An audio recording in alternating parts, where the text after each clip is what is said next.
Hi, welcome to 5.5. It's here. The time has come where you are going to learn about proofs. Before we start the lesson, I want you to open your Bibles to 1 Thessalonians 5, verse 21, where it basically says, "Prove all things, hold fast that which is good." Okay, that's Paul talking to the Thessalonians, and he's telling us all Christians, right, that we should test everything against Scripture. So this way we know if we have good reasoning and if what we're building things on are on the foundation of the Bible. Okay, so let's get started.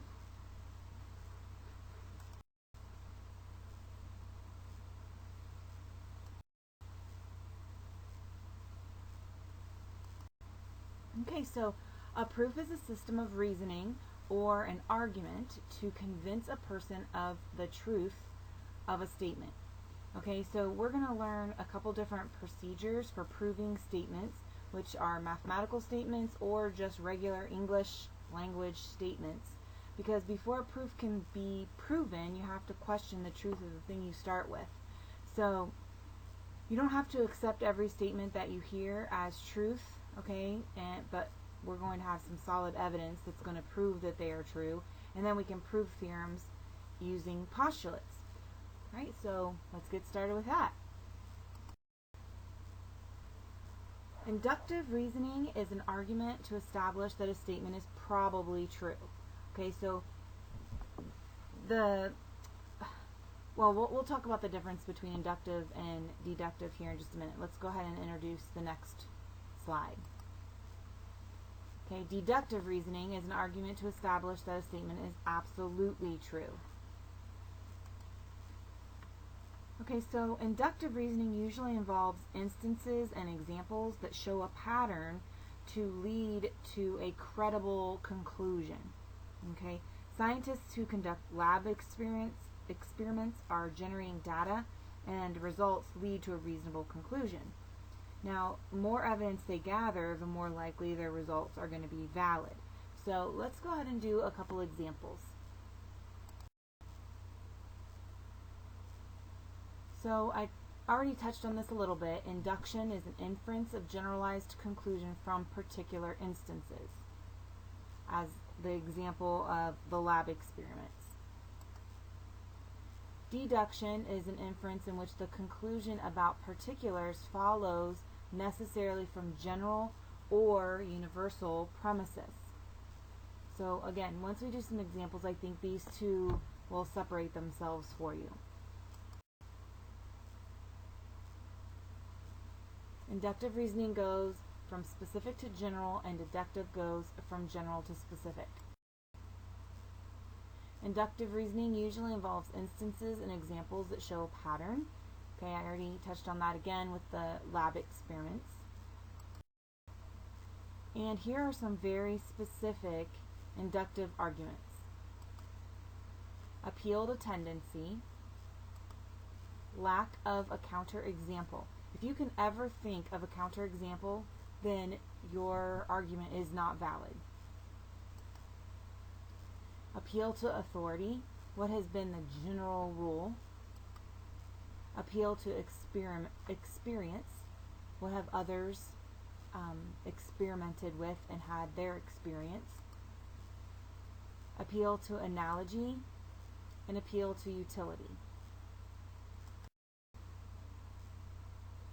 Okay, so here, let's do this example. All squares are rectangles and all rectangles are polygons. Therefore, all squares are polygons. So first we have to talk about a conclusion. We're going to try to decide if this is an inductive reasoning or a deductive reasoning. So what I want you to do before I click, go ahead and give yourself a guess.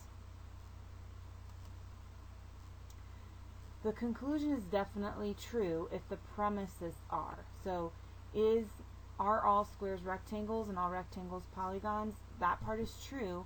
The conclusion, therefore, is true. Okay, this argument is deductive. We went from the specific to the general. A meteorologist studies weather patterns for the last 10 years in his city. Okay, those are specific things, right? And based on the trends, he's going to predict a high of 25 degrees in January. So is he going, if you look here, he's looking at a pattern or a trend, and this relies on statistics or an appeal to tendency. Okay, so statistics are a huge branch of math, and it's very different from geometry, so you're going to usually use deductive proofs, but this one is inductive. Okay, we'll be doing a couple inductive things when you get to Algebra 2 and pre-calculus. Alright, so in a reasoned argument, the supporting statements are called premises. Okay, the statements they support is your conclusion. So when we write proofs, we're going to be doing premises, premises, premises, premises, and therefore, and these little 3 dots that I drew on here, that's the symbol for therefore. So whenever you see 3 little dots like that, we just read the word therefore. An argument is valid if the reasoning proceeds logically from the premises to the conclusion. An argument is sound if it is valid and the premises are true. Okay, so we're going to analyze a couple arguments. An argument that is valid can result in a false conclusion.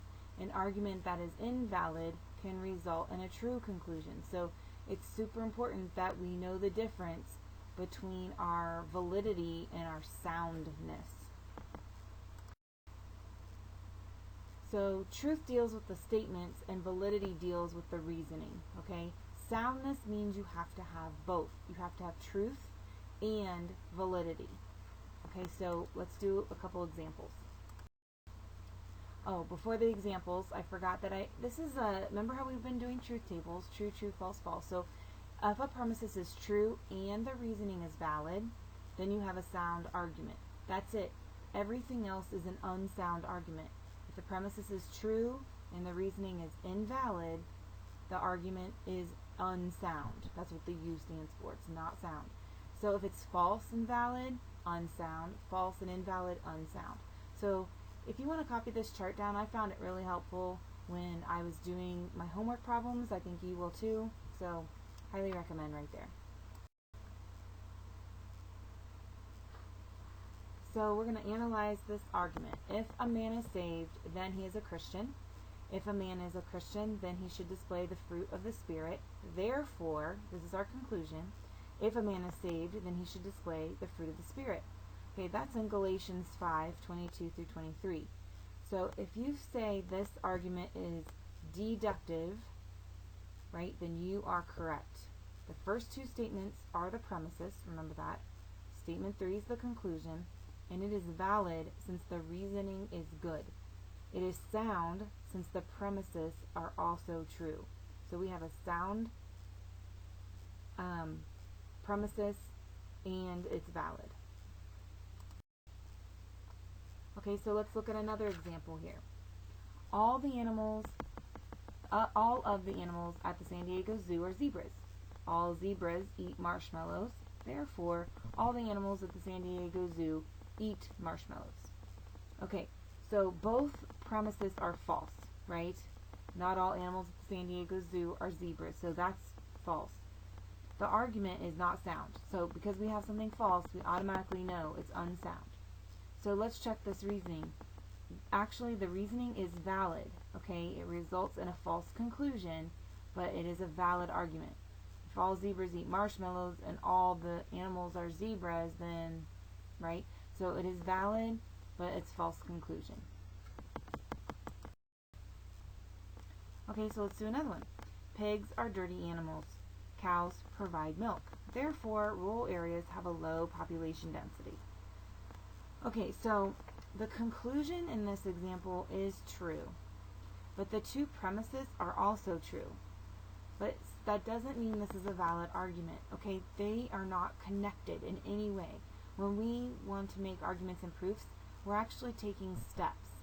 They're stair-step, where these 2 things aren't disconnected. They're like, there's a valley between here. We need a connecting premises here, and we don't have it. So there's no logical connection between the premises and the conclusion, and since it's invalid, it is also unsound. So we don't have a valid argument even though we have true premise. Example 5 is an example of getting true conclusions for the wrong reasons. So when we use poor reasoning, then it's called a fallacy. We're going to talk about fallacies now. Some fallacies. Hasty generalization. Okay, so you don't have enough evidence. Circular arguments. This is assuming what you're trying to prove is true. An accident. You're applying the general principle to a situation which it wasn't intended. Okay, we're going to practice recognizing which fallacies happen, but there's more.